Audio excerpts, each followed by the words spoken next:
Lagu ini siap bergoyang untuk Tuhan. Boleh jempolnya dua-dua di hadapan Tuhan. Kita mau katakan suka-sukamu Tuhan. Siap? Yeay!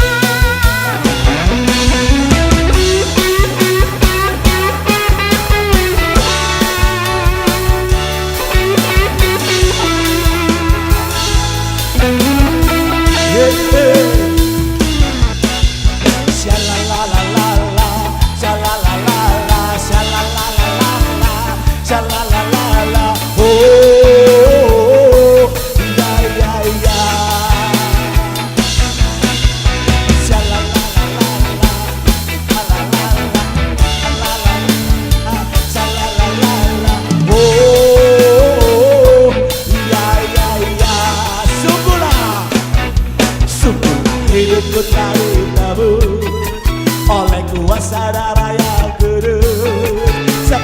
Hidupku bukan milikku lagi. Apapun yang Tuhan mau lakukan, apapun yang Tuhan mau inginkan, asalkan Tuhan ku senang, semua ku relakan. Jempolnya dua-dua katakan suka-suka. Suka-sukamu Tuhan, suka-sukamu Tuhan, suka-sukamu Tuhan, suka-sukamu Tuhan, suka-sukamu.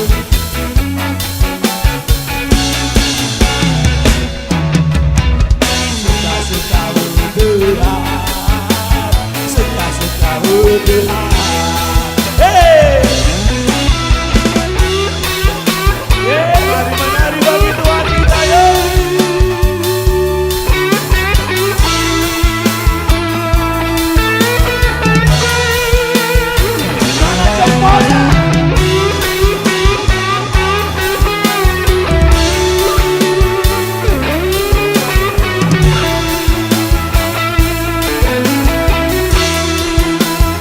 Sungguhlah hidupku dari dahulu. Sekarang hidupku bukan milikku lagi. Apapun yang Tuhan mau lakukan, apapun yang Tuhan mau inginkan, asalkan Tuhan ku senang, semua ku relakan, namanya dimuliakan. Jempolnya dua-dua yo.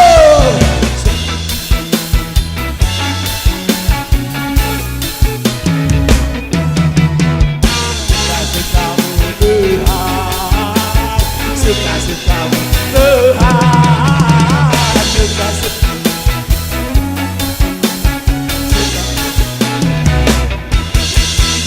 Suka-sukamu. Lagi yo.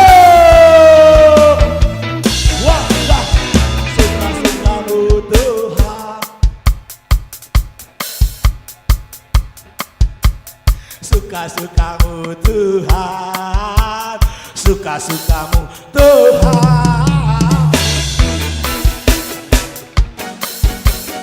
suka-sukamu, suka-sukamu Tuhan, suka-sukamu. Sekali lagi yo, suka-sukamu Tuhan, suka-sukamu Tuhan, suka-sukamu Tuhan, suka-sukamu Tuhan, suka-sukamu, suka-sukamu Tuhan, suka-sukamu Tuhan, suka-sukamu Tuhan, suka-sukamu Tuhan.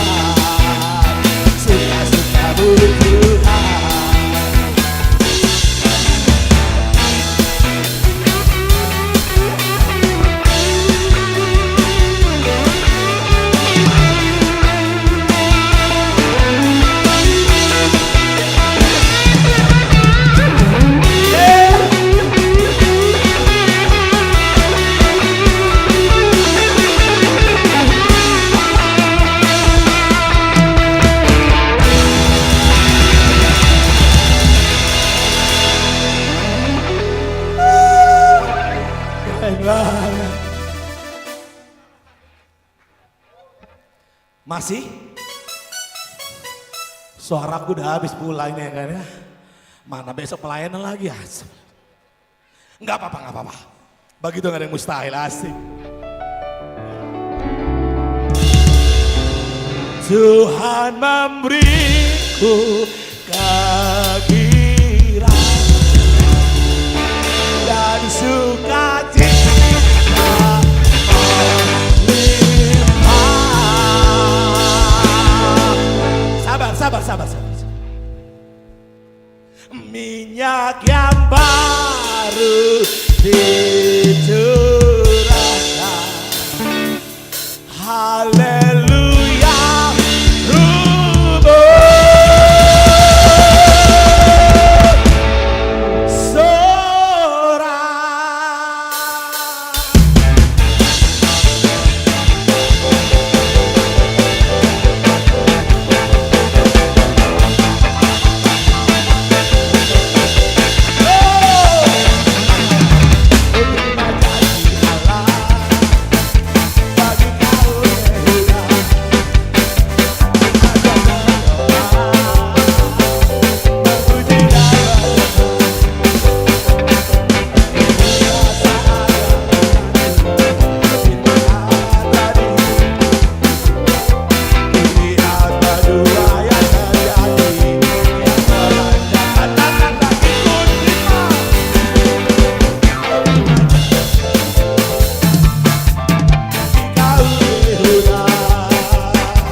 Sama-sama gandengan tangan yuk.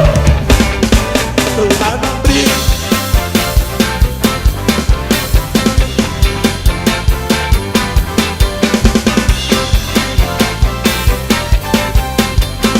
Oh Tuhan memberi.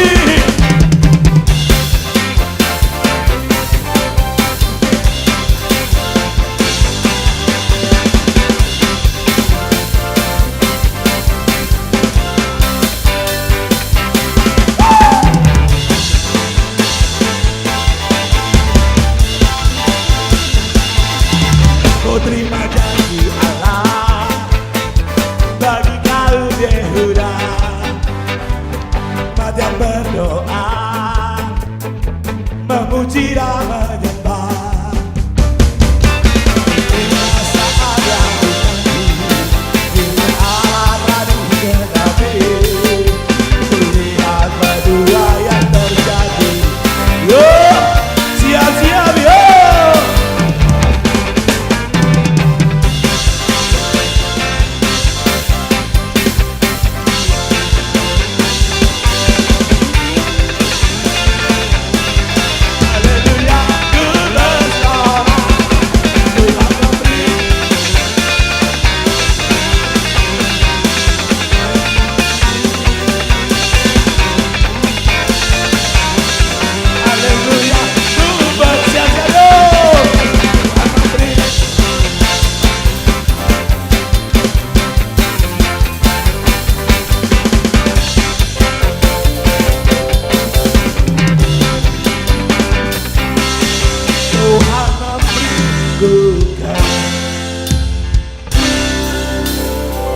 Dan sukacita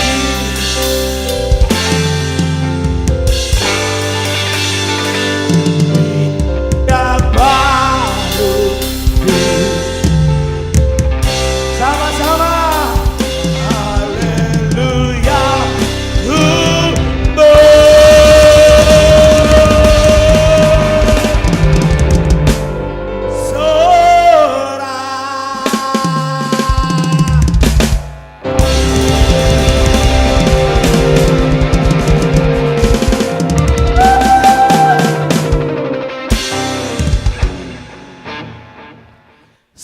Duduk, sebelum duduk ngomong sama orang sebelah kanan katakan, engkau luar biasa bro.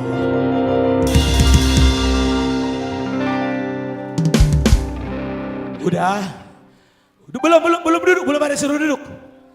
Masih ada satu lagi. Terus ngomong ini, jangan kemana-mana, tetap di KCB.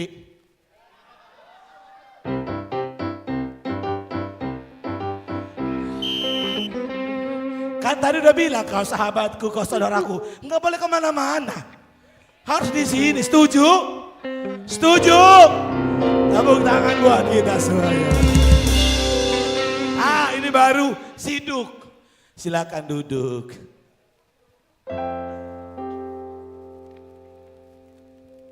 Haleluya. Keren banget. Aku percaya hari ini Roh Kudus yang mengurapi kita. Memampukan kita untuk melakukan yang terbaik bagi Tuhan. Amin. So jangan sia-siakan kesempatan yang hari ini teman-teman dapatin. 3 hari 2 malam di tempat ini. Biar menjadi momen spesial. Teman-teman ketemu sama Tuhan. Siap dibaharui lagi. Pulang dari tempat ini. Kita menjadi pribadi-pribadi yang hebat. Amin. Mari sama-sama kita mau siapkan hati kita di hadapan Tuhan. Tundukkan kepalamu di hadapan Tuhan. Kita mau ambil sembah kita di hadapan Tuhan pada malam hari ini. Dengan segala keterbatasanmu datang di hadapan Tuhan. Bilang sama Tuhan, ini aku Tuhan. Ini aku Tuhan. Dengan semua kelemahan aku datang kepadamu. Mau beri yang terbaik kepadamu Tuhan.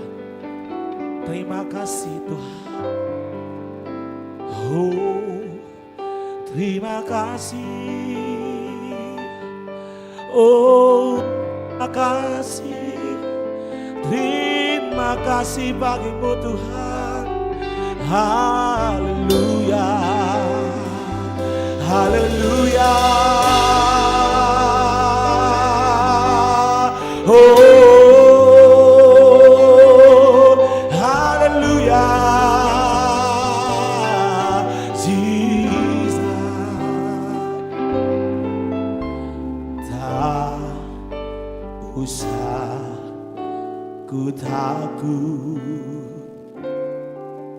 Allah menjagaku.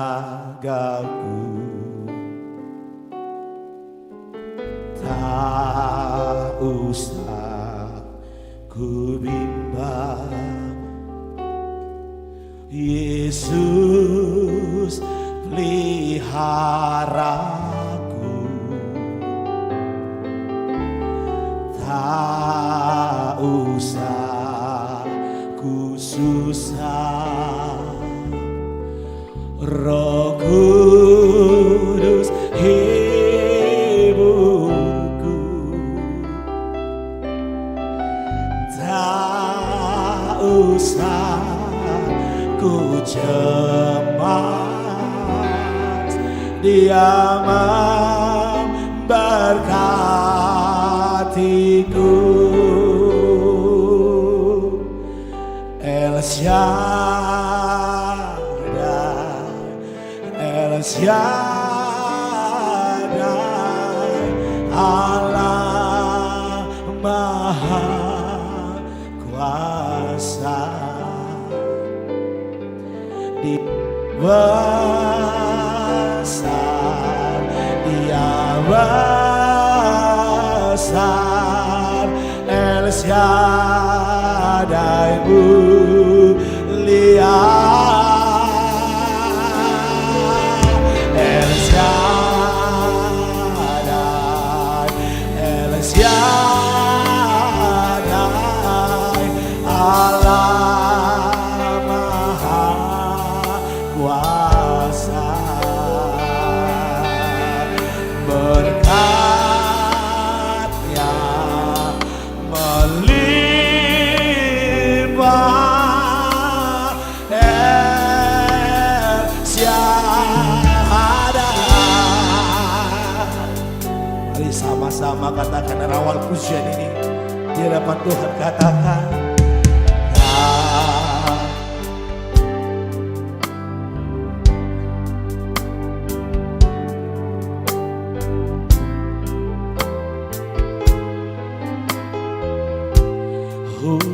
tak usah ku bimbang, tak usah ku bimbang.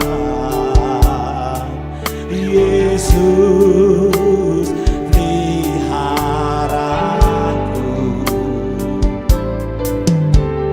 Tak usah ku susah,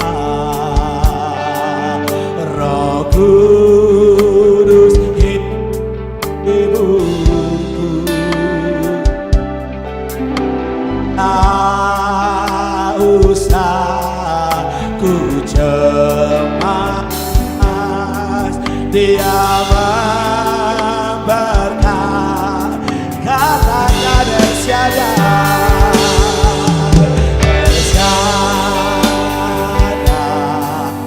El Shaddai, Allah Maha Kuasa. Dia besar, Dia besar, El Shaddai, lihat El Shaddai,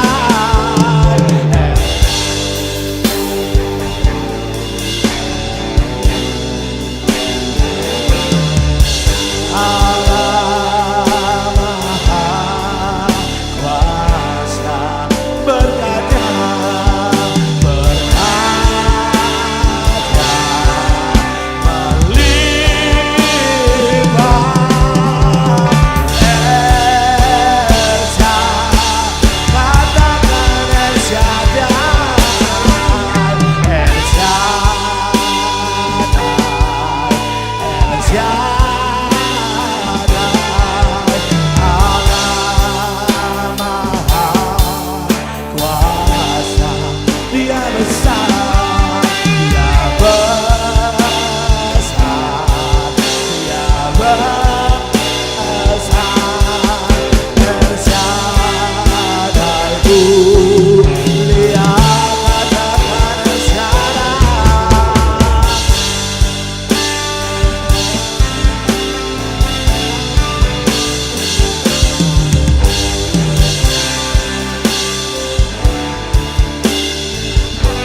Berkatnya, berkatnya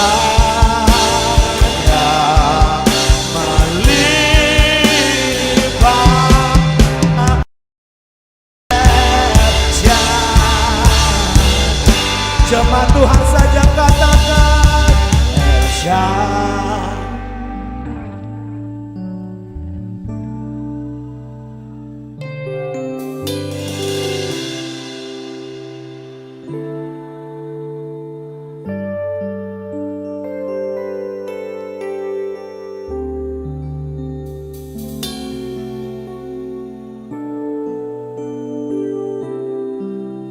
El Shaddai,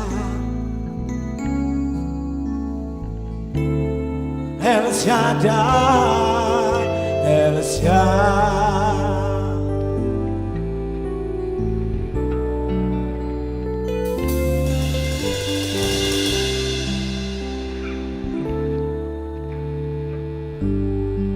Berkatnya, berkatnya melimpah.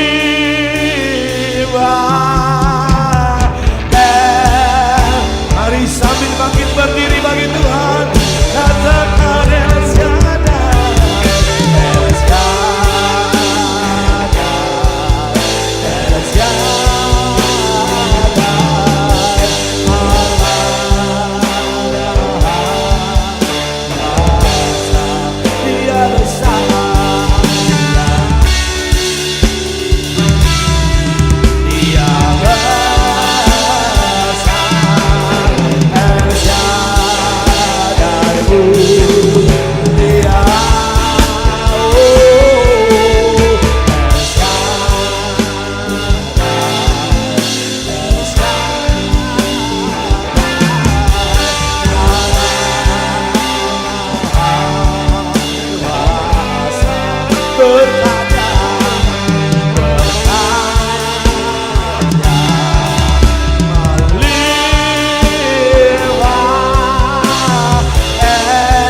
Jesus. Hallelujah. Hallelujah. Hallelujah. Hallelujah. Hallelujah.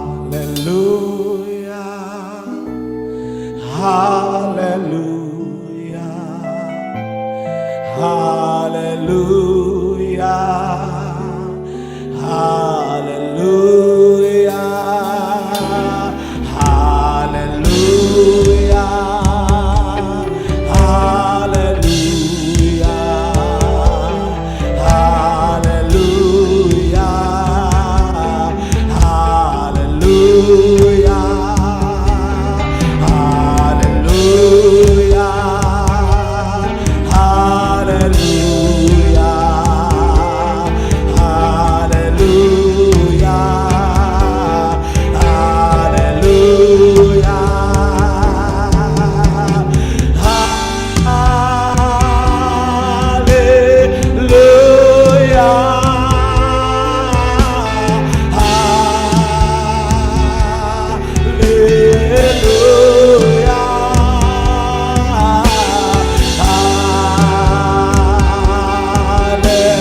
Hallelujah.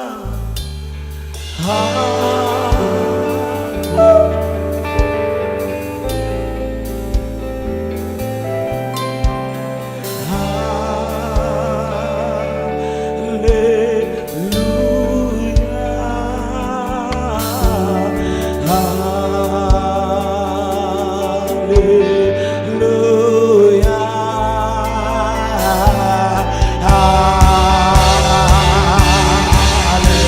Katakan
Haleluya,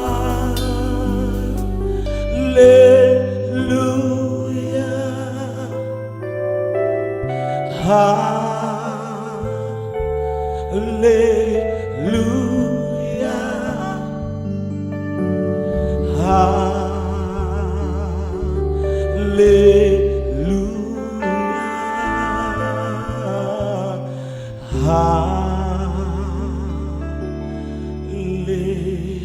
haleluya,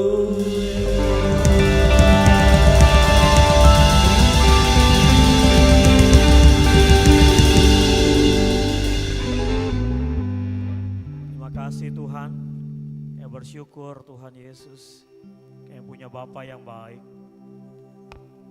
yang selalu hadir buat kami, mengasihi kami.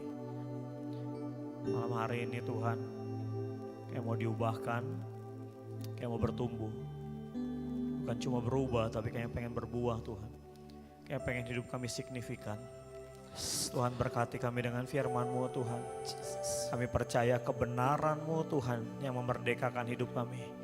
Kebenaran-Mu Tuhan yang membuat kami ngalamin terobosan dalam hidup kami. Dan malam hari ini Tuhan biar segenap firman Tuhan, isi hati Tuhan menerobos setiap hati kami yang paling dalam. Supaya satu kali kami akan lakukan terobosan dengan Tuhan. Terima kasih Bapa di surga, kayak bersyukur Tuhan. Berkati kami dengan firman-Mu.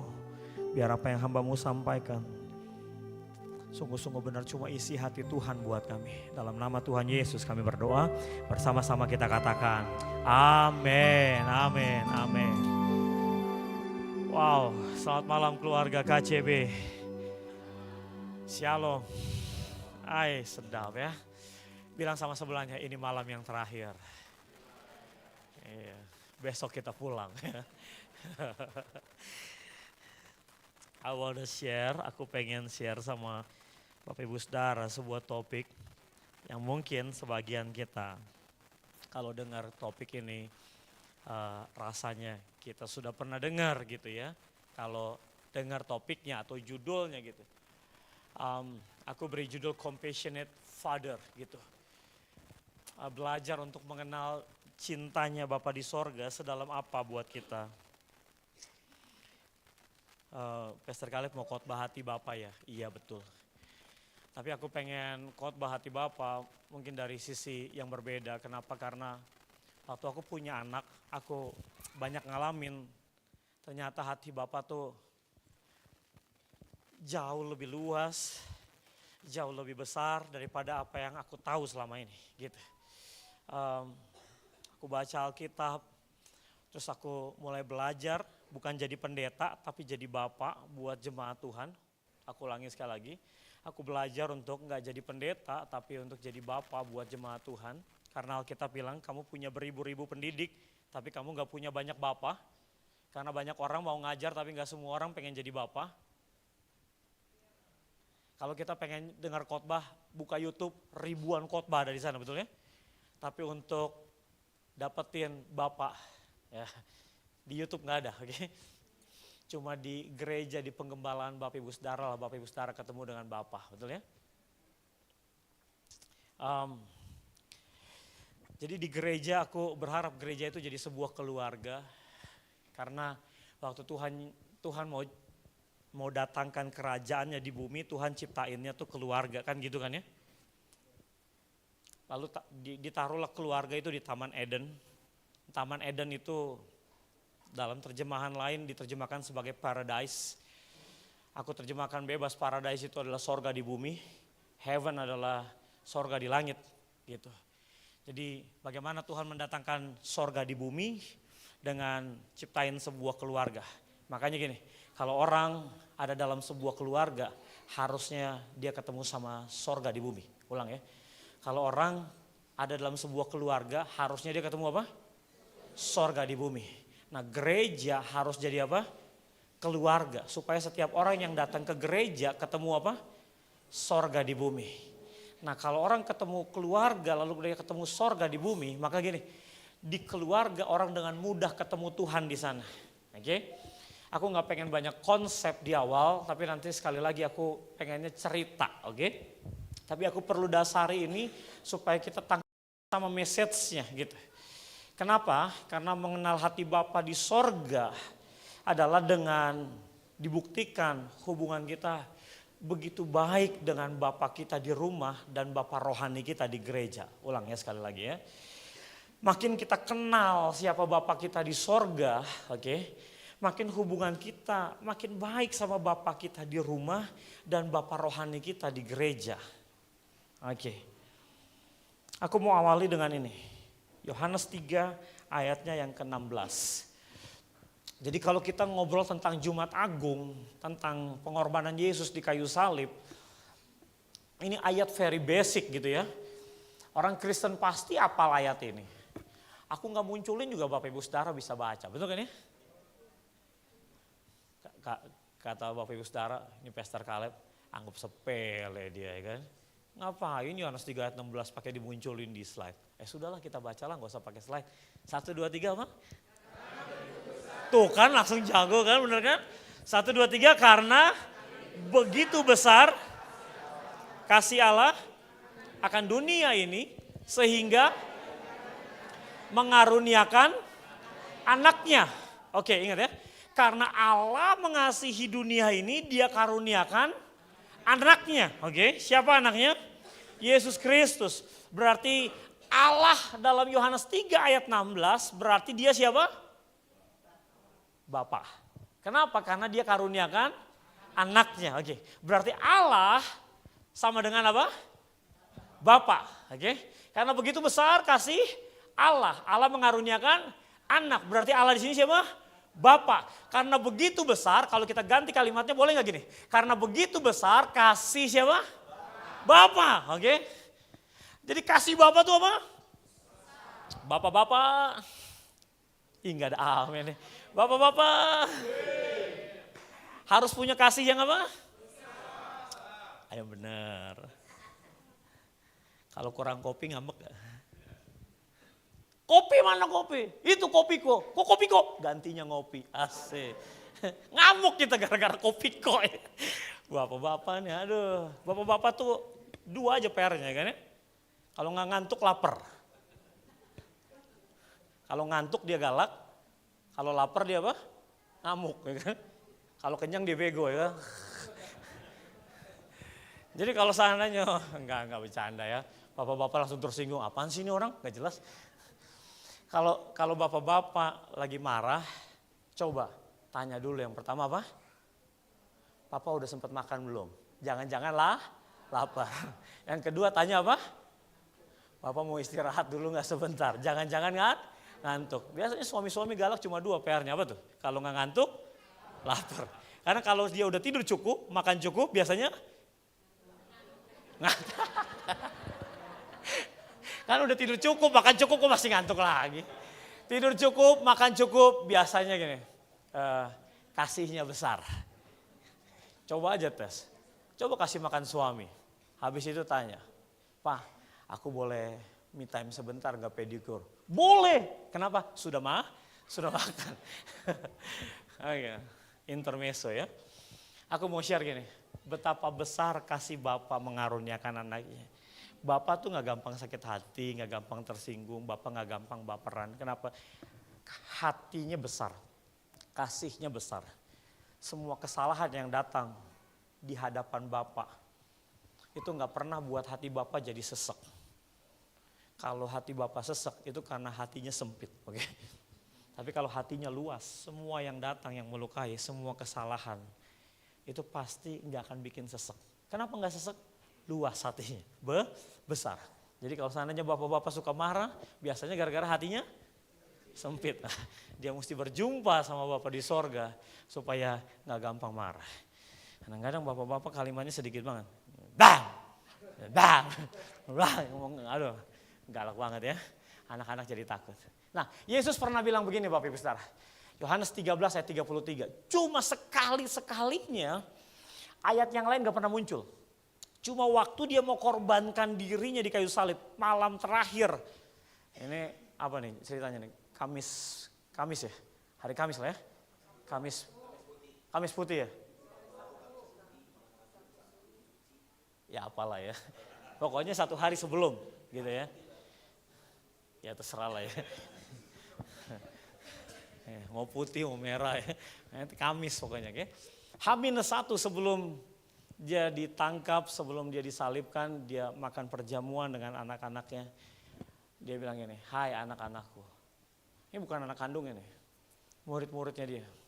Orang yang dia muridin udah kayak apa? Anak. Kenapa dia panggil anak?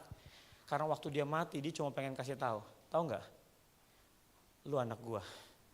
Waktu lu lihat gua mati, lu lihat kasih Bapa yang besar buat anak-anaknya. Kurang lebih. Jadi kematian Yesus itu bukan cuma selamatin kita masuk sorga, tapi untuk menyatakan betapa besar kasih Bapa buat kita. Cuma lewat Yesus lah kita bisa ketemu sama Bapa. Yesus makanya bilang begini, akulah jalan dan kebenaran dan hidup. Gak mungkin kamu bisa sampai Bapa kalau gak lewat aku. Itu Yesus tuh, makanya dia panggil apa? Anak-anakku. Makanya begini, kalau mau dimuridkan itu berarti mau dibapai. Kadang-kadang ada yang mau dibapai gak mau dimuridkan. Ya kan? Kalau mau jadi murid berarti jadi anak. Wah dahsyat. Ini konsep pemuritan yang Yesus ajarkan Bapak Ibu Saudaraku. Pemuritan means pembapaan. Aku lanjut ya.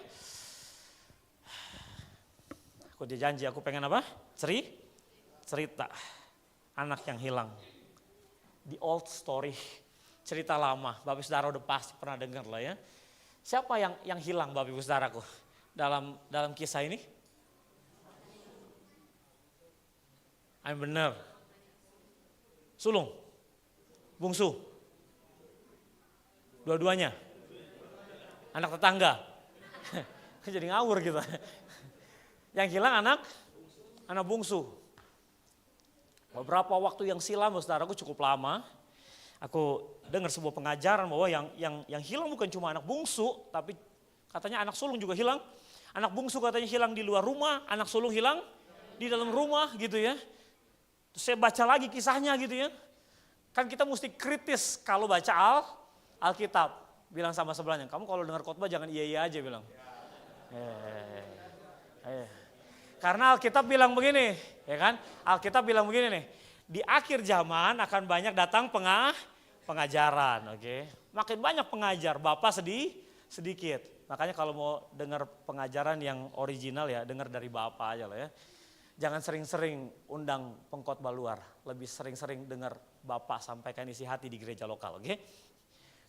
Khotbah Bapak di gereja lokal itu jauh lebih bernilai daripada 1000 pengkhotbah terkenal yang datang bertamu di gereja kita, oke? Saya senang nih. Kenapa? Karena spirit ini mesti ada. Banyak gereja, gembalanya nggak ada, undang pendeta tamu aja mulu. Gembalanya mana? Gembalanya nggak ada pelayanan lain. Yang undang pendeta tamu, habis itu pendeta tamu. Gembalanya mana? Nggak pernah ada. Aduh ampun ya pusing ya. Ini gereja macam apa gitu? Saya pikir gereja keluarga, bapaknya nggak ada. Lempar ke bukan om, bapak tetangga yang ngajar kan gitu kan ya. Terus jemaat iya aja lagi, habis itu dibandingkan lagi sama pengajaran bapaknya. Bapak gue ngajar nggak gini nih, ini baru paten ya kan. Bapak disalah-salahin, padahal nasihat Bapak lebih original daripada nasihat banyak pengajar di luar sana. Okay? Kalau di gereja lokal kami Bapak Saudaraku, anak-anak rohani lebih senang gini. Papi kalau mau undang pengkhotbah, Papi kenal betul orangnya siapa, hidupnya kayak gimana, oke? Track recordnya kayak apa. Dan kalau pengajarannya nggak lebih original dari Papi, mendingan Papi nggak usah undang khotbah deh. Kita dengar Papi ngajar aja, kita senang dengar Papi ngajar. Wow. Mereka lebih senang bapaknya yang tanamin nilai-nilai daripada pendeta-pendeta luar, oke? Ya udah saya pulang aja katanya. Kamu pendeta luar. Sekali-sekali nggak apa-apa ya, sekali. Gitu. Kok jadi salah ini? Saya merasa jadi mendingan gak usah berdiri di depan. Tapi serius, itu benar Bapak Ibu Saudara, benar kan? Iya. Kadang-kadang Bapak ngomong lebih sederhana, tapi itu lebih tulus daripada pembicara ya. Nah, Alkitab bilang begini Bapak Ibu Saudaraku, balik lagi entah kelamaan ya. Lukas 15 ayat 24. Waktu anaknya pulang, bapaknya bilang begini, sebab anakku ini telah apa? Anakku ini yang mana? Yang bungsu. Anakku ini telah mati dan jadi hidup kembali. Ia telah hilang dan didapat. Jadi Alkitab tulis yang hilang Yang hilang yang bungsu, oke. Jadi Alkitab nggak tulis yang sulung yang hilang. Yang sulung mungkin gagal, dia kecewa, dia ada momen dia nggak dapetin isi hati bapaknya, tapi dia nggak hilang. Karena bapaknya bilang dia nggak hilang. Yang hilang siapa? Anak bungsu, oke. Jadi kita kadang-kadang kita coba lihat Alkitab, lalu kita pengen taruh pikiran kita di situ tuh ya. Tapi kita biarkan Alkitab ngomong sendiri tentang kisah ini dan Alkitab tulis bahwa yang hilang siapa? Bungsu. Maka mulailah mereka bersukaria, lalu bapaknya bilang begini, kita patut bersuka cita dan bergembira karena adikmu yang biasa pelayanan mimbar itu, yang kemarin sempat jatuh lalu dia pergi, yang kita sempat omongin itu, enggak sih, enggak diomongin sih. Lalu sekarang dia balik. Lalu waktu dia balik kita tolong jangan cibir dia. Jangan gunjingkan dia. Karena gereja tempatnya orang berdosa. Tipis sekali amin ya. Gereja tempat orang-orang yang kudus amin. Bener dong. Yang berdosa dan dikuduskan. Tapi gimana bisa jadi kudus? Kalau berdosa kita nggak terima. Kita lebih mudah terima orang di luar yang gagal, hancur daripada anak di gereja yang jatuh dan pergi.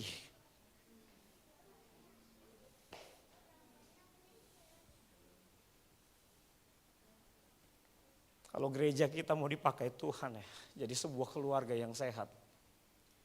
Siapapun yang pergi dari gereja kita, sampai berapa lama dia pergi, sejauh apapun dia pergi. Sehancur apapun saat dia pergi, dia tetap anak buat kita.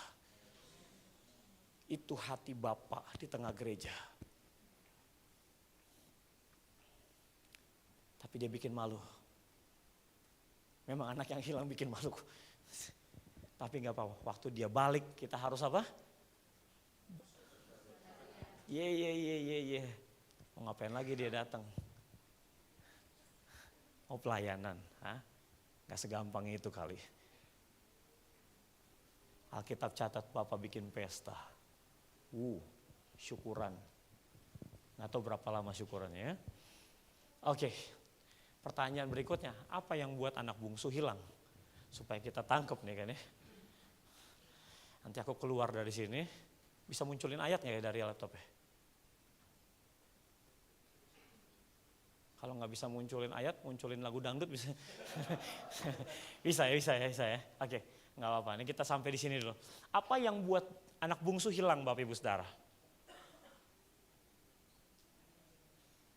Pengen bebas. Oke. Yuk kita lihat yuk sekali lagi. Kita cari tahu di Alkitab, Alkitab kasih penjelasan lalu kita ngerti kenapa anak bungsu hilang. Kurang lebih begini.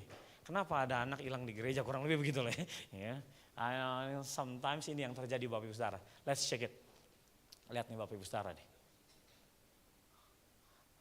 Oh lagi keluar dari slide-nya ya bro ya. Ini dia. Ayat 12 sampai 13. Ini kisahnya kan.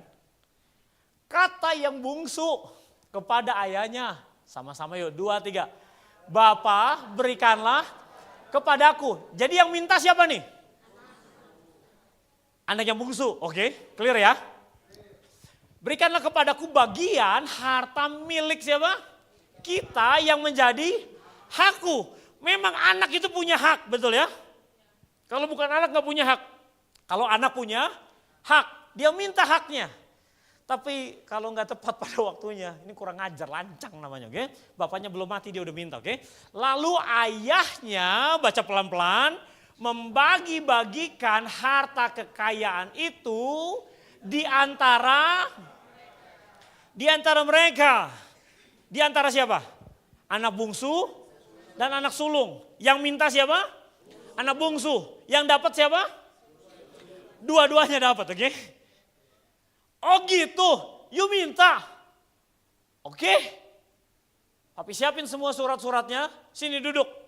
Sulung sama bungsu. Ini bagian kamu, ini bagian kamu. Karena Alkitab bilang, dia bagi-bagikan harta kekayaan itu di antara mereka. Beberapa hari kemudian, ini nih. Aduh anak bungsu. Kemudian anak bungsu itu menjual seluruh bagiannya itu lalu pergi. Jadi apa yang buat anak bungsu hilang? Gini. Runutan ceritanya ya. Anak bungsu minta.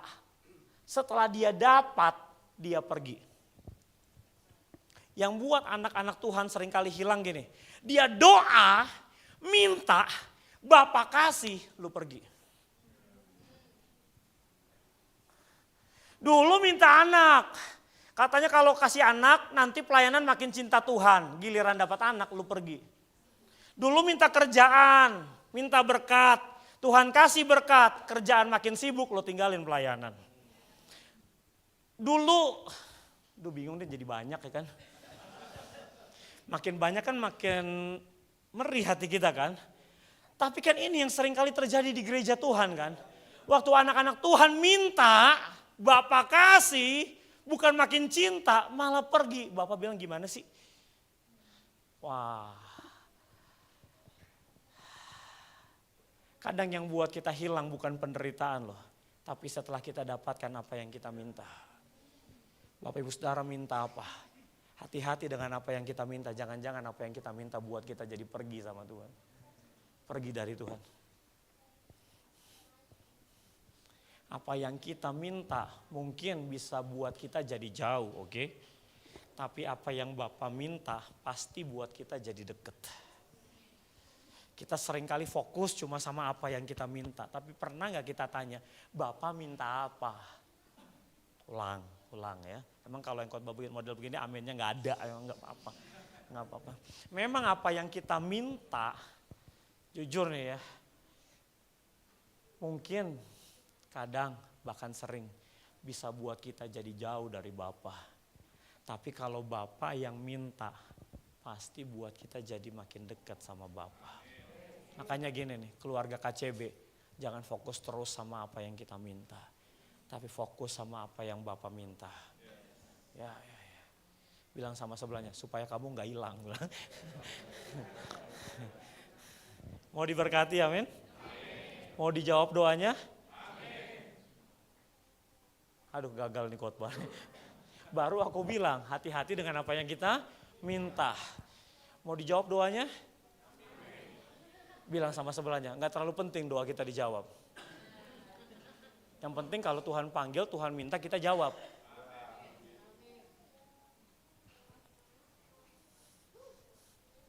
Kita nangis Bombay waktu kita minta Tuhan gak jawab.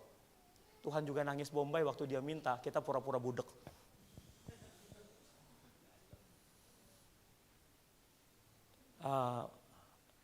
Perpuluhan, gimana maksudnya Tuhan? Gak ngerti maksudnya. Sekarang udah banyak pengajaran, perpuluhan mah gak perlu. Shh. Itulah kebanyakan dengar pengajar gak dengar Bapak. Kita sering kali doa minta jalan keluar, tapi kita gak sadar kalau itu sebenarnya pintu keluar, bukan jalan keluar. Tuhan kasih jalan keluar dong sama masalah, sama pergumulan. Tapi sebenarnya apa yang kita minta itu bukan jalan keluar, tapi apa? Pintu keluar rumah. Ya Tuhan, kita jadi jauh sama Tuhan. Saya berdoa makin Tuhan jawab doa kita, makin cinta kita sama Tuhan. Tuhan jawab doa kita, apa yang kita minta, kita tanya balik, Tuhan minta apa? Supaya aku balik dekat sama Tuhan gak jadi jauh. Lukas 15 ayat 17 sampai 19 yuk. Foya-foya dia, ya kan ya. Negeri tempat dia foya-foya ngalamin kesukaran. Habis uangnya, gak bisa ngapa-ngapain, dia pergi kepada seorang tuan yang punya peternakan babi. Di situ dia bisa makan daging babi. Enggak, dia mau makan ampas babi aja gak dapet. Boro-boro samcan 5 lapis. Enggak, ampas babi aja dia mau makan. Enggak dikasih Bapak Ibu Saudaraku. Waktu dia sedih-sedihnya, dia lagi rasanya mau mati kelaparan gitu ya. Sama-sama yuk kita baca ayat 17, 2, 3. Lalu ia menyadari apa? Keadaannya. Seringkali Tuhan izinkan sesuatu terjadi dalam hidup kita Bapak Ibu Saudaraku. Cuma supaya saya dan Bapak Ibu Saudara menyadari apa? Keadaannya.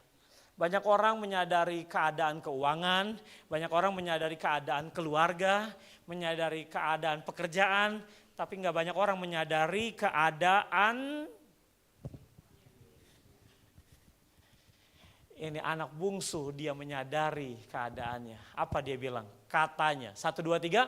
Betapa banyaknya orang upahan Bapakku yang berlimpah-limpah. Sedih banget.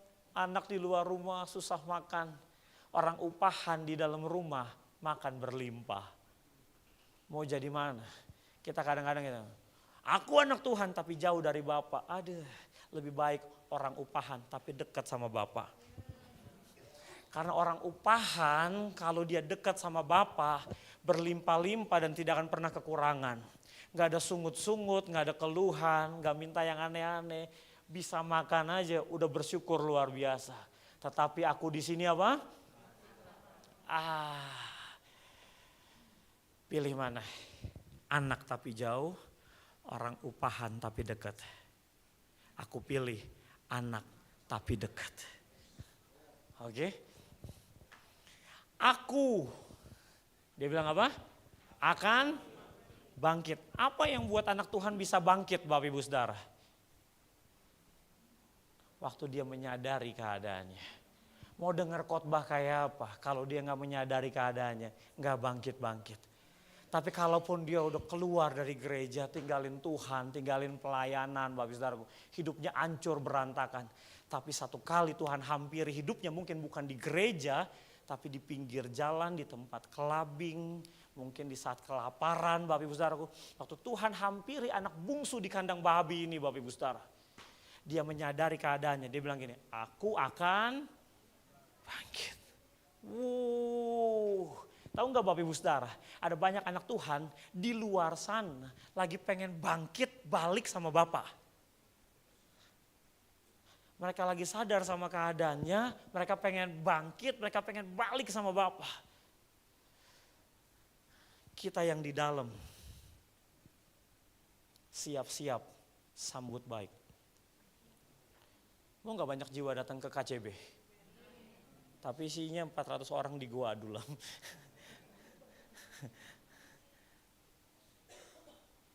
Ratus orang loh Bapak Ibu Saudara. Sekali ibadah, tempat ibadah kita muat berapa? 200. Berarti langsung ketambahan 2 kali ibadah kita. Tapi pas waktu lagi ibadah, lantai bawah digedor-gedor sama debt collector. Keluar gak lo? Weh bayar utang lo bro. Lagi ibadah tuh. Orang-orang yang ditagih debt collector. Karena isinya 400 orang berdosa yang baru balik Bapak Ibu Saudaraku. Hidupnya berantakan, punya utang. Pas lagi nyanyi penyembahan tiba-tiba plek ya kan ya. Kenapa? Oh virusnya mulai menjalar. Tiba-tiba lagi penyembahan, mesti digotong ke rumah sakit. Gereja kita kalau mau penuh, siap gak sama yang model begini-begini? Saya bilang sama Tuhan, Tuhan kirimnya pengusaha aja. Gitu. Susah kali ngerintis gereja ini Tuhan. Kirimlah pengusaha, supaya gampang kali pelayanan-pelayanan ini jalan. Tuhan kasihnya anak yang ketangkep sabu-sabu, Bapak Ibu Saudara. Tuhan kasihnya ya macam-macam Bapak Ibu Saudara ya. Ngurusin ke kantor polisi dan sebagainya. Tapi ya itulah anak-anak Tuhan yang lagi pengen balik, dia pengen bangkit Bapak Saudara. Lalu dia bilang, Bapakku telah berdosa terhadap sorga.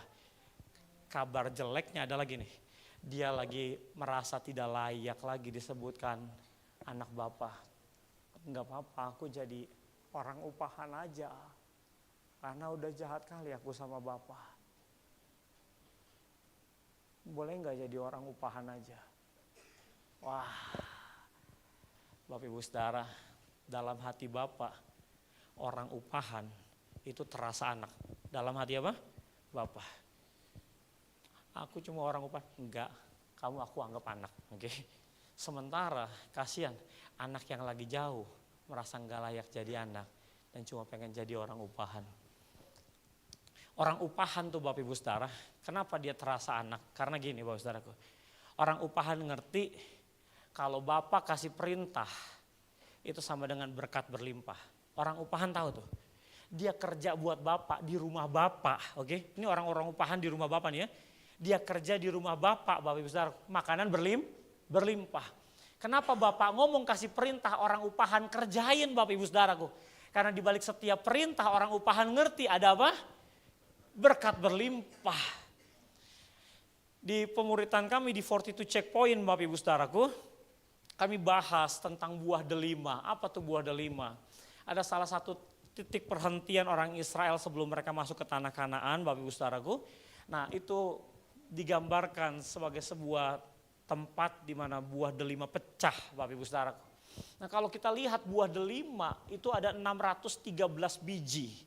Nah, Salomo, Bapak Ibu Saudaraku, bangun bait Allah itu di dua pilar utamanya dia tempelin buah delima.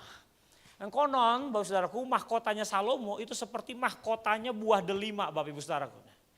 Seperti ini nih Bapak Ibu Saudara nih, mahkotanya Salomo nih. Dia ngerti betul Bapak Ibu Saudaraku makna di balik buah delima. Nah, buah delima itu dalamnya ada 613 biji. Itu jadi sebuah makna begini. Buah delima itu makna kelimpahan, katakan sama-sama kelimpahan. Buah yang berlimpah. Nah, dua tiang itu ditempelin Bapak Ibu Saudaraku, buah delima. Supaya dalam gereja Tuhan bukan cuma kuat tapi berbuah lebat. Jadi berkat berlimpah, oke? Nah, entah disengaja atau tidak, tapi saya rasa enggak, misfah atau peraturan dari hukum Taurat, kan ada 10 hukum Taurat, lalu ada turunannya kan ya, peraturan-peraturannya kan, jumlahnya ada 613 Bapak Ibu Saudaraku. Jadi dalam setiap satu perintah ada satu berkat berlimpah yang Tuhan kasih. Asik ya Bapak Ibu Saudara ya, ajaib loh Alkitab loh ya. Makin kita gali Bapak Saudaraku, makin kita ngerti banyak, wow. Kenapa ada banyak orang saudaraku nggak mau lakukan perintah Tuhan? Oh, mereka nggak ngerti kalau dibalik setiap perintah itu sama dengan berkat berlimpah. Buat hati Bapak orang upahan aja kalau dia dengerin perintah itu rasanya ngalamin kelimpahan seorang anak. Kalau kita lihat apa yang kita lakukan seperti anak bungsu, mungkin kita merasa jujur nih, nggak layak lah jadi anak Bapak.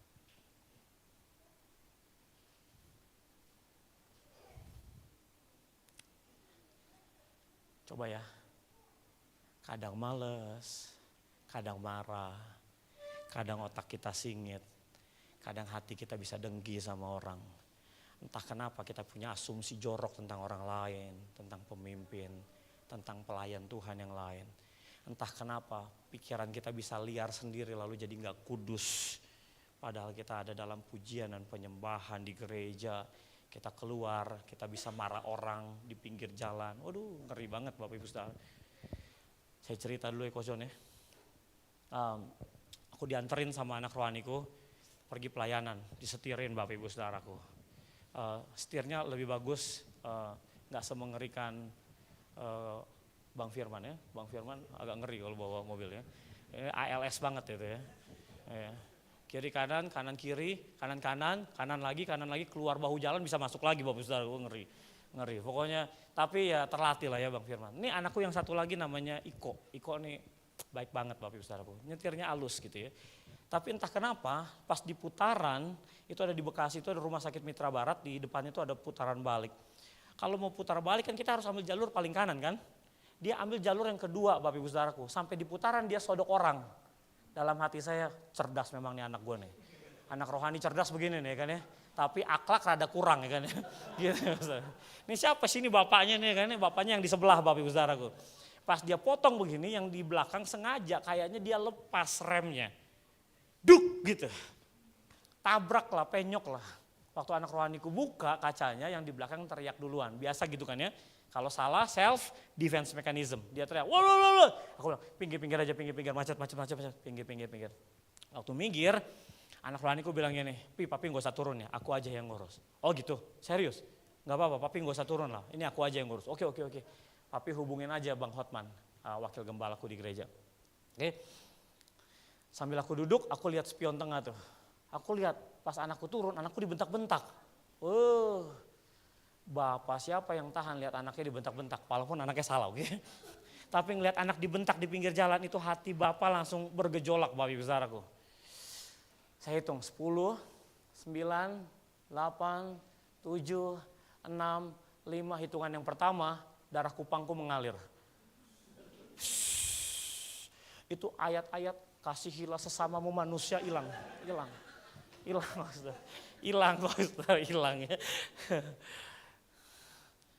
Langsung Bapak Ibu Saudara, apa yang aku lakukan?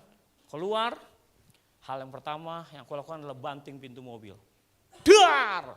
Kasih shock terapi dulu. Habis banting mobil Bapak Ibu Saudara nggak nyangka ya muka baik-baik gini bisa banting pintu mobil ya. Banting pintu mobil, dar! Habis gitu jalan cepat sambil tunjuk muka orangnya. Kenapa kamu tabrak mobil saya? Serem ya bro ya, sorry bro. Itu habis khotbah Bapak Ibu Saudara, habis khotbah, oke. Jadi ini habis khotbah gini nih saudaraku, oke. Ini nggak menentukan kedewasaan kerohanian seseorang, oke. Kenapa kamu tabrak mobil saya? Saya nggak tabrak, dia bilang. Nah, nadanya turun kan? Saya nggak tabrak, itu mobil Bapak yang potong mobil saya. Bapak tabrak mobil saya. 1 senti pun saya nggak mundur Pak. Ya kan? Kupang, jangan main-main. Kok bangga? Wih, swaswis. Aduh. Ngomong babu.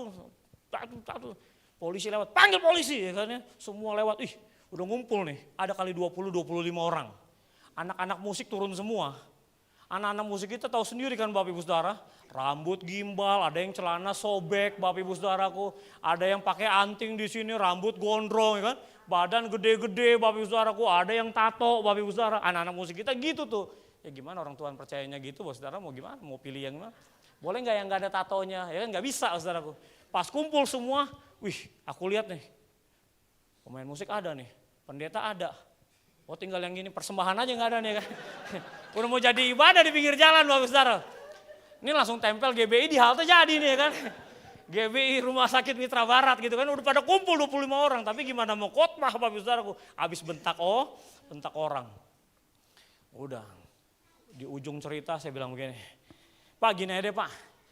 Bapak udah tua, saya juga udah gak muda lagi. Asik. Ini pendeta kurang ajar banget ya ampun. Bapak Ibu Saudara bilang sepertinya kita salah undang pembicara. Bapak udah tua, saya udah gak muda lagi. Kita selesaikan masalah ini secara dewasa. Kalau salah minta maaf, cuma itu aja kok saya bilang. Kalau salah minta maaf, selesai. Oke, saya minta maaf. Berarti Bapak akui Bapak salah ya, Bapak minta maaf ya. Oke, sekarang ganti mobil saya. Itu mobil anak rohaniku, bukan mobil aku. Kan lagi dipakai, disetirin sama adiknya Hotman, itu mobilnya si Hotman. Ganti mobil saya. Tuh urus tukar KTP aku bilang. Tuh ngumpul tuh Hotman semua. Saya lihat anaknya, aduh kasihan. Anaknya ketakutan di dalam mobil. Saya samperin. Dek, sayang minta maaf ya. Om minta maaf ya. Om bentak-bentak papa. Om salah, om minta maaf ya. Maafin om ya. Iya om. Maafin om ya. Sorry ya om minta maaf ya. Udah selesai aku masuk ke dalam mobil. Menariknya bukan di situ. 2 bulan kemudian saya diundang untuk jadi pembicara di pabrik Astra. Oke. Di pabrik Astra. Oke. Bapak Ibu Saudara pasti lagi apakah ceritanya akan jadi seperti ini gitu kan ya. Saya khotbah seperti biasa kan kalau Kaleb khotbah kan kesana kemari. Pas lihatnya kayak gue kenal nih orang. Siapa ya? Kayak ketemu di mana ya, gereja mana ya, apa pelayanan di mana ya. Apa aku udah selesai. Pak, salaman kan. Saya kayaknya pernah ketemu Bapak deh. Di mana ya kita ketemu ya? Orang ini sopan banget loh. Dia samperin aku, dia bisikin. Di depan Rumah Sakit Mitra Barat Pak. Saya pengen bilang sama istriku, sayang kunci mobil buruan. Kunci mobil aku pengen pulang. Malu banget gitu. Lagi khotbah ya kan ya. Tiba-tiba orang yang aku bentak-bentak duduk di situ. Makanya Bapak Ibu Saudara kalau habis serempet mobil saya, langsung bilang, Pastor KCB. Gitu. Jadi sebelum saya bentak, Bapak Ibu Saudara udah ngomong dulu KCB, Pastor KCB gitu ya. Jangan pas saya lagi khotbah nanti kan, Bapak Ibu Saudara bilang, depan pintu tol Pastor, habis kita kan ya. Jujur ya, kalau ngelihat pendeta kelakuannya begitu di pinggir jalan, kayaknya nggak layak jadi anak Bapak. Itu satu di antara sekian banyak yang aku nggak cerita ya kan. Yang tahu kan istriku kan. Iya gak sih? Bapak Ibu Saudara kan taunya Pastor Kaleb pewahyuannya dahsyat banget ya. Kelakuannya itu kayaknya gak layak jadi anak. Mending jadi orang upahan. Tapi kalau kita lihat hati Bapak, jujur ya, kita boleh pernah lakukan apa saja. Tapi selamanya, sekali anak kita tetap anak. Hubungan bisa jadi jauh, tapi status kita gak pernah berubah jadi anak. Silahkan pulang kapanpun, selalu ada ruang buat Bapak Ibu Saudara. Makanya Yesus bilang begini, di rumah Bapakku banyaklah tempat. Kenapa? Karena kamu anak. Kalau bukan anak gak punya tempat. Okay? Karena kamu anak, di rumah Bapakku banyaklah tempat. Karena selalu ada ruang buat anak pulang. Termasuk pulang ke KCB. Ada anak kita yang pernah hilang? Banyak. Biasa aja, harap tenang ini ujian, oke? Okay? Mau gak Bapak Ibu Saudara? Malam ini kita bilang begini, Tuhan boleh gak kasih aku hati Bapak yang selalu punya tempat buat setiap anak yang hilang. Kapanpun mereka boleh pulang.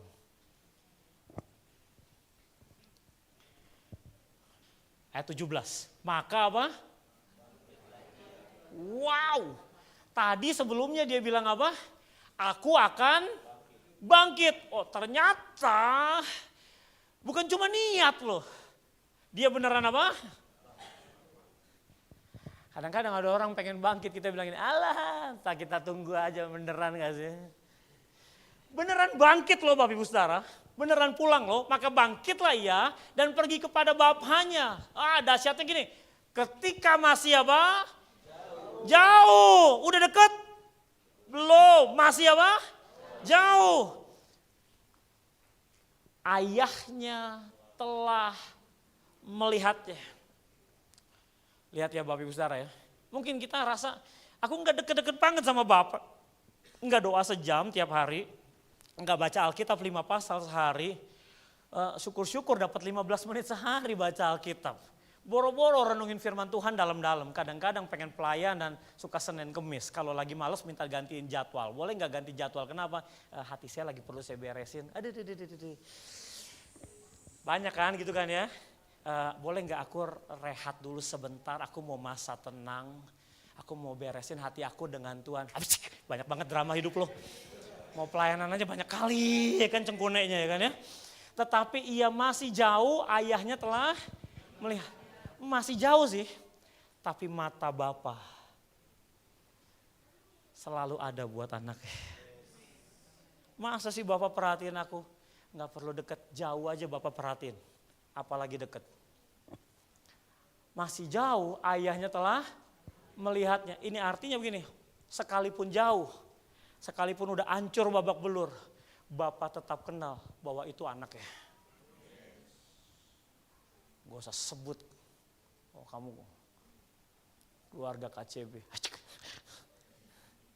Kamu sudah lakukan apa sama Bapak Gembala? Gak ada ruang maaf Bapak Ibu Saudara. Lalu tergelaklah hatinya oleh belas kasihan. Ayahnya apa? Lari. Anak bungsu lari? Enggak, orang belum makan gimana mau lari? Lapar, lemes. Yang lari siapa? Ayahnya lari. Apa maksudnya ayahnya lari? Anaknya pengen pulang. Tapi yang kangen mati itu bapaknya. Anaknya pengen pulang karena dia bilang begini, di rumah bapakku banyak makanan berlimpah. Anak kadang pengen pulang cuma pengen makan tapi bapak sambut bukan tanya, harta masih sisa berapa? Habis berapa? Saldo di rekening masih ada berapa? Masih ada sisa enggak harta kita? Enggak, dia enggak tanya. Dia peluk anaknya habis-habisan. Lalu dia rangkul, dia cium. Mau sekotor apa? Aku cium kamu. Gak ada yang membatasi keintiman bapak sama anak. Kamu udah mau kasar kayak gimana, kamu mau jatuh, mau babak belur kayak apa. Semua yang kamu buat gak pernah bisa memisahkan kamu dari keintiman dengan aku. Kamu tetap anak, aku kangen berat sama kamu. Dipeluk dan dicium dia, baunya, bodoh. Bau babi. Karena dari kandang babi.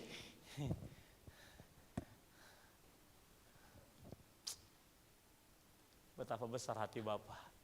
Anak bungsu balik, dia cuma pengen makanan. Waktu bapaknya sambut, dia cuma pengen anaknya. Balik, babak belur gak apa-apa. Asal kita tahu hati Bapa buat kita. Kita tahu Bapa kangen berat sama kita. The story of Absalom. Seorang yang paling tidak layak adalah dia yang paling layak untuk dikasihi. Aku tutup ceritanya ya. Ko Randy bantu aku yuk. Siapa Absalom? Absalom anaknya Daud. Dari sekian banyak anak Daud, dia punya saudara tiri namanya Amnon. Oke? Dia punya saudara tiri namanya Amnon. Satu bapak beda ibu. Oke? Dia punya saudara kandung namanya Tamar. Tamar cantik bos, cantik dia. Saking cantiknya Tamar, ini kakak tirinya yang namanya Amnon suka sama si Tamar. Saking sukanya sampai meriang, sakit. Waktu sakit, dia bikin cerita gimana caranya supaya Tamar bisa nengokin dia gitu. Dapatlah nasihat, udah kamu pura-pura sakit aja, nanti minta si Tamar yang bawain makanan. Boleh nggak Tamar yang bawa makanannya? Aku pengennya Tamar yang bawa. Udah yang lain aja, Tamar lah yang datang Bapak Ibu Saudara bawa makanan. Pas dilayani dikasih makanan, di ruangan itu kesambet setan lah Amnon. Dia mulai paksa Tamar untuk melampiaskan dia punya hawa nafsunya. Wah, waktu tahu, Absalom tahu adik kandungnya namanya Tamar diperkosa sama saudara tirinya namanya Amnon. Alkitab catat 2 tahun dia gak mau ngomong. Berapa lama? 2 tahun. Jadi kalau di gereja kita gak ngomongan, problem berarti. Okay? Kok dia gak mau ngomongan sih sama gue? Enggak, gue gak ada apa-apa, gak ada masalah. Masalah. Kalau orang gak mau ngomong berarti masalah. Alkitab catat, ini Absalom, dia gak mau ngomong jelek, dia gak mau ngomong bagus. Dia diem, dia simpen semua sakit hatinya. Dia tunggu momennya. Sampai momen pengguntingan bulu domba, Absalom bilang sama papanya Daud, Papa, boleh gak karyawan Papa bantu kita, karena kita mau potong bulu-bulu domba. Karyawan gak usah ikut lah, kamu aja yang pergi. Sudah deh kalau karyawan gak boleh ikut, anak-anak saudara-saudara aku semua ikut aja. Kita bareng-bareng, anak-anak papa semua gunting bulu domba gitu ya. Terus papanya bilang, gak usah lah, ayolah pak, ajaklah pak. Itu juga ajaklah si Amnon ikutlah. Mau ngapain Amnon, mau ngapain? Ajaklah pak, karena didesak pergilah anak-anak Daud. Rame-rame pengguntingan bulu domba. Sampai di pengguntingan bulu domba, Absalom udah bilang ini, kasih Amnon minum. Minum yang banyak. Lo tau gak? Amnon meracau dia, oke? Gue tuh waktu itu Tamar, udah gue habisin Tamar. Mabok dia. Pas lagi mabok, Absalom gak tunggu waktu lama. Selesai, tumpah darahnya di tangan Absalom. Bap! Habis gitu, datanglah orang cerita sama Daud. Raja, anakmu Absalom bunuh semua saudara-saudaranya. Anak-anakmu semuanya mati di tangan Absalom. Daud bilang ini, ya Tuhan, kok bisa anak-anakku mati? Lihat ya, yang dibunuh siapa? Amnon. Yang sampai ke bapak siapa? Semuanya. Memang kalau anak bikin salah Bapak Ibu Saudaraku, iblis perbesar. Supaya kita makin jauh sama Bapak. Okay? Iblis bilang ini, lu lihat gak anak lu tuh, wah parah. Dia bukan cuma ini, waduh. Dalam intimidasi, dalam ketakutan, kita menjauh dari Bapak. Pergilah Absalom Bapak Ibu Saudaraku melarikan diri. 2 tahun atau 3 tahun aku lupa ya. 2 atau 3 tahun. 2 tahun kemudian kangenlah Daud Bapak Ibu Saudara. Susah hatinya, kelihatan dari mukanya. Pegawai dekatnya namanya Yoab bilang begini, panglimanya. Kayaknya raja kangen nih sama Absalom nih. Punya otak lah dia, siasat lah. Dia panggil wanita Tekoa, ya kan ya. Nih, kamu kan bijaksana, kamu ngomong gini ya. Aku kasih tahu ya, kamu ngomong A, B, C, D. Short story aja, wanita Tekoa datang sama Raja Daud. Dia cerita, aku punya anakku berkelahi, sang satu dibunuh sama ini. Ngomong A, I, U, E, O, bla bla bla. Terus Daud mulai merasa, ini kayaknya omongan titipan. Kayaknya bukan dari dia nih. Apakah kamu datang ke sini semua yang kamu omongin ini titipan dari Yoab? Jangan marah lah. Ini titipan Yoab. Oke? Karena aku udah terlanjur jawab. Sekarang aku setuju permintaannya Yoab. Panggil pulang Absalom. Bapak marah, tapi amarahnya reda. Ulang ya. Bapak di sorga bisa marah, tapi tidak selama-lamanya dia marah sama kita. Amarahnya reda, kangennya jauh lebih hebat daripada amarahnya. Dia gak tahan jauh dari Bapak Ibu Saudara. Itu hati Bapak gitu tuh. Lalu Absalom dipanggil pulang, tapi gak boleh ketemu sama Daud. Beda rumah, beda istana saudara. 3 tahun gak ketemu, tinggal di Yerusalem, gak bisa ketemu sama Daud. Lama-lama Absalom anaknya gerah juga. Buat apalah aku pulang kalau aku gak boleh ketemu sama papa. Diketemukanlah. Baikkanlah mereka. Ending ceritanya bukan di situ yang aku pengen cerita. Tidak lama kemudian Bapak Ibu Saudaraku. Absalom pergi tiap pagi ke pintu gerbang kota ngapain? Semua orang yang mau mengadukan perkaranya ke kerajaan, di stopin dia di situ. Lalu dipujilah sama Absalom. Diberesin lah masalahnya. Aduh, padahal kamu posisinya bener loh. Tapi raja, kerajaan kamu beresin perkara kamu. Udah ya, aku beresin ya. Diciumlah sama Absalom. Demikianlah Absalom mencuri hati para rakyat.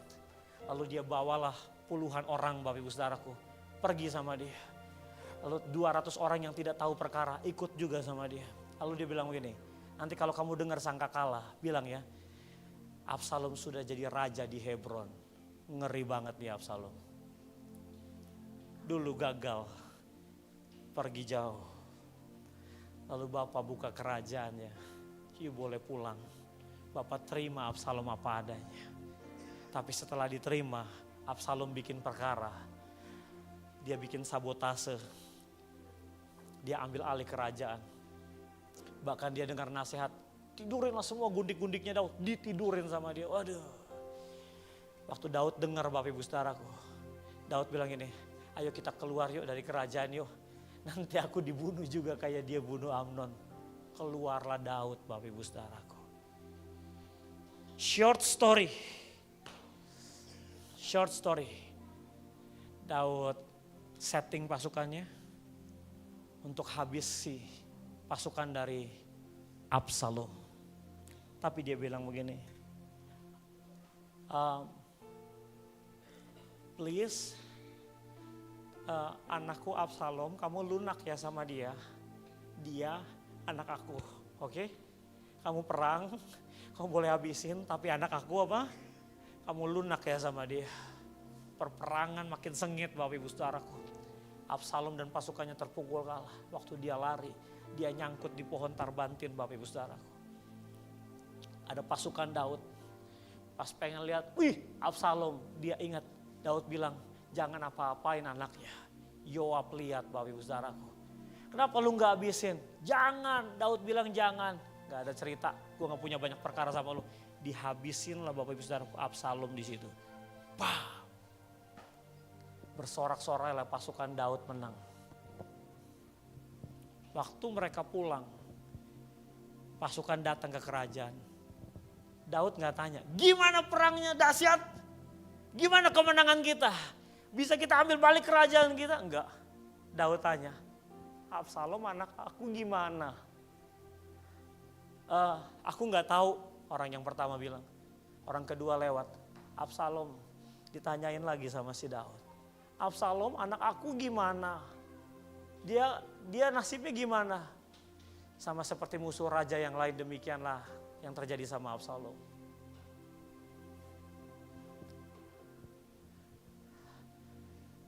Itu salah satu momen paling dramatis di Alkitab. Saat Daud tahu anak yang benci sama dia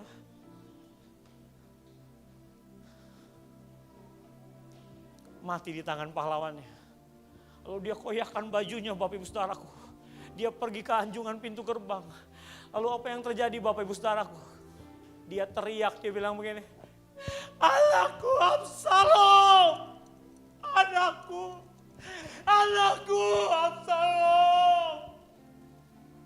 Dia bilang gini, mending aku yang mati Absalom daripada kamu. Itu hatinya Daud pecah di situ, Bapak Ibu Saudaraku. Buat dia kemenangan gak ada artinya, kerajaan gak ada artinya. Semua aset kerajaan gak ada nilainya. Waktu dia tahu anaknya hilang hari itu. Bapak Ibu Saudara tahu gak? Karena begitu besar kasih Bapa buat dunia ini. Dunia ini gak ada nilainya kalau dia kehilangan Bapak Ibu Saudara dan saya sebagai anaknya. Makanya dia utus Yesus supaya Bapak Ibu Saudara gak binasa. Dia teriak, Bapak Ibu, anakku Absalom. Semua pasukannya dengar, pulang masuk kerajaan, gak ada sorak-sorai. Semuanya tertunduk, Bapak Ibu Saudara. Kenapa? Raja berduka. Raja menyelubungi mukanya dan dengan suara nyaring meratap, dia teriak lagi, anakku Absalom. Absalom, anakku Absalom. Yoab masuk, yang bunuh Absalom bilang begini, raja, pada hari ini engkau mempermalukan semua hambamu, panglimamu, pasukanmu, prajuritmu yang telah menyelamatkan nyawamu pada hari ini. Dan nyawa anak-anakmu laki-laki dan perempuan, nyawa istri-istrimu dan nyawa gundik-gundikmu. Ayat 5. Karena engkau mencintai orang yang benci kepadamu. Absalom dibilang orang sama Yoab. Tapi buat Daud, Absalom bukan orang, dia anak. Dan dengan membenci orang-orang yang cinta kepadamu. Karena pada hari ini engkau menunjukkan bahwa panglima-panglima dan anak buah tidak berarti apa-apa bagimu. Yang berarti cuma siapa? Anakmu Absalom. Yang hancur itu, yang parah itu, yang hatinya jahat itu, cuma dia yang berarti buat kamu. Bahkan aku mengerti pada hari ini, kata Yoab, seandainya Absalom masih hidup dan kami semua mati pada hari ini, maka hal itu kau pandang baik. Buat seorang bapak, yang penting ini, yang penting anak. Yang penting Bapak Ibu Saudara. Makanya Jumat Agung ada. Dia mati buat kita.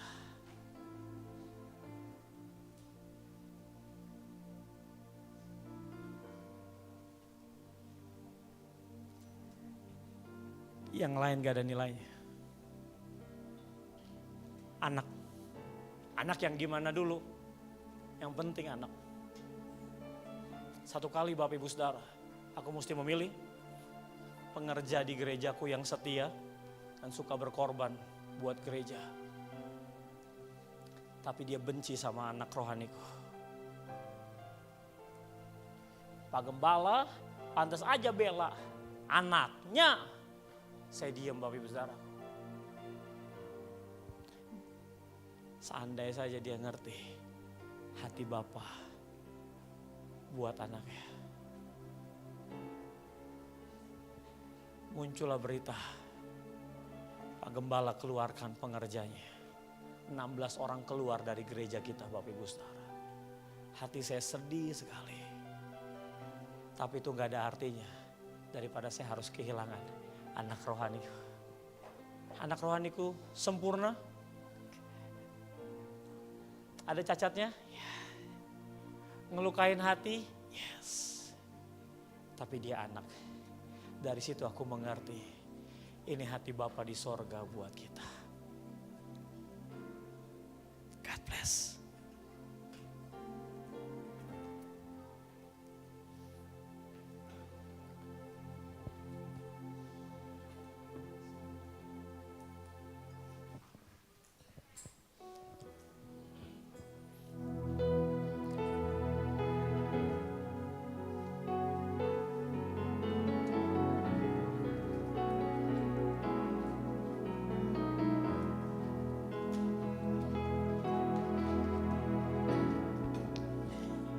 bersamamu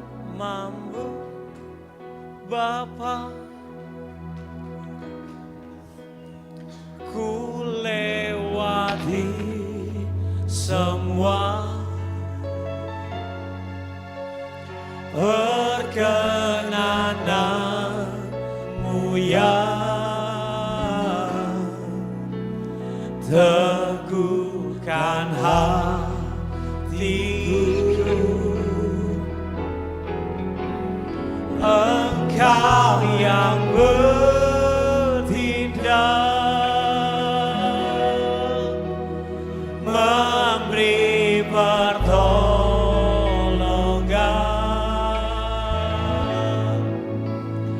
anugerahmu besar berlimpah bagiku. Bersamamu Bapa, bersamamu Bapa, ku lewati semua perkenananmu ya teguhkan hatiku. Engkau bertindak memberi pertolongan,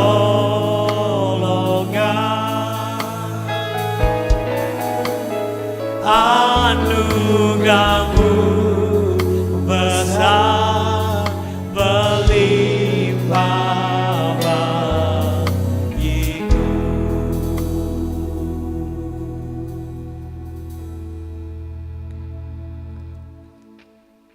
Bapak sayang banget sama Bapak Ibu Saudara. Dia kasih semua yang Bapak Ibu Saudara minta.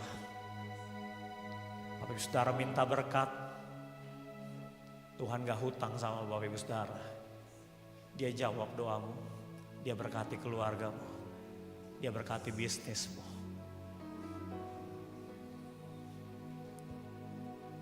Dengan satu harapan, itu jalan keluar bukan pintu keluar. Kamu jangan pergi jauhin Bapa setelah kamu dapat apa yang kamu minta.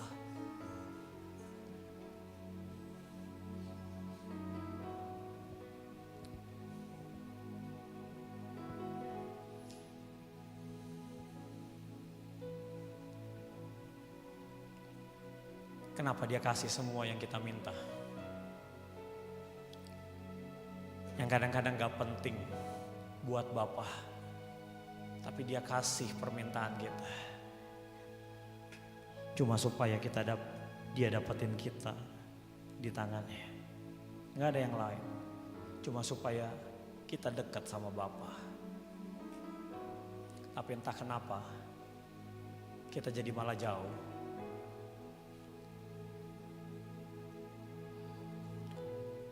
Doa kita gak sekuat dulu.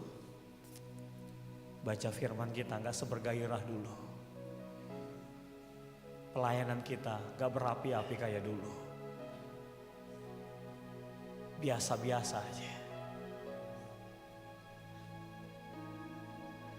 Apa perlu Bapak izinkan terjadi sesuatu supaya kita sadar akan keadaan kita. Dan kita akhirnya memilih untuk bangkit dan pulang sama Bapak.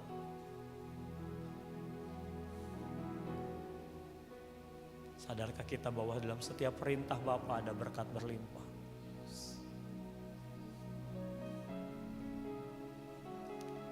Tapi kalaupun kita lagi jauh, kita lakukan banyak hal. Cukup bangkit dan pulang, karena selalu ada tempat buat anak di rumah. Bapak gak pernah tanya apa yang masih tersisa. Dia bisa kasih lagi sebesar dan sebanyak yang kamu mau. Asalkan kamu pulang sama Bapa. Apa yang pernah hilang Bapak gak pernah hitung. Asalkan dia dapatkan anaknya yang hilang. Cuma itu yang Bapak mau. hati anak ya yang pulang bukan cuma karena makanan tapi karena kangen sama bapaknya. Karena itulah hati Bapa buat anaknya yang hilang. Bahkan buat Absalom yang paling gak layak untuk dicintai, tapi justru paling dicintai sama Bapa. Kita kenal gak hati Bapa sebesar apa buat kita?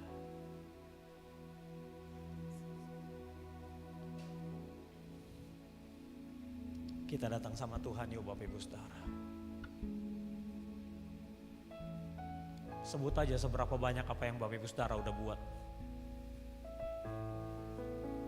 Selalu ada ruang kegagalan buat anak di hati Bapa. Dia akan peluk, dia akan cium. Gak peduli sekotor apa hidup kita hari ini. Gak ada yang bisa buat kita jadi gak intim sama Bapa. Saat ini juga kita intim sama Bapa. Yes, saat ini juga Bapa peluk kita dan jadikan kita paling dekat sama Bapa. Yes. Mungkin sebagian kita lagi mikir,